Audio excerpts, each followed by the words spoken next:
4 بار پرزیدنت خیمه وا خوردگیم. شما ده یک سوال همین بابا ناصیر همین برای چی؟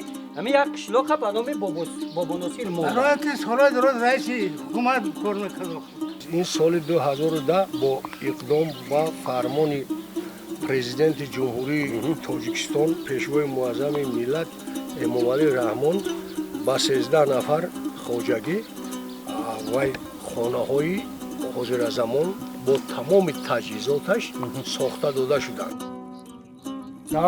قشلاق آز دروازه جدا از صد خواجگی با مشتاقی در خونه‌شون خانه‌شون قطعی. خیلی آبیان در خونه‌شون.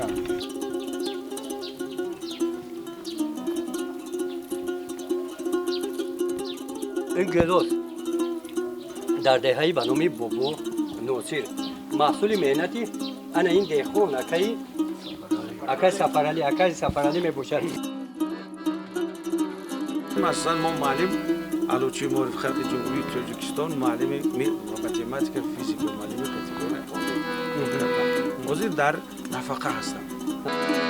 آن وفایی از جفا رویده همه در قناعت و بطوبم میدیدن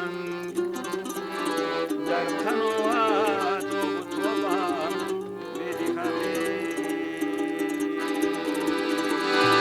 سلامت باشین استاد. یک جهان تشکر.